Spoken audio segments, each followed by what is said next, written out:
I just want to be educated on the process, because as we go along, kami ni Senator Risa, we get a lot of tips and information, no?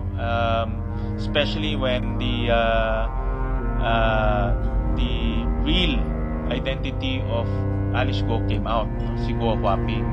Kaya mayroong mga tips na lumabas sa amin at papakita ko ito para makatulong rin sa inyo.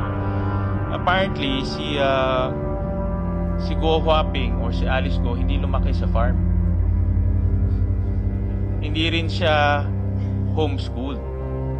Nag-aral ho siya. And I'll show you the proof.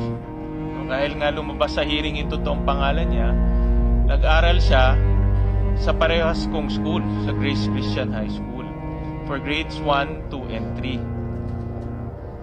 Year 2000 to 2003.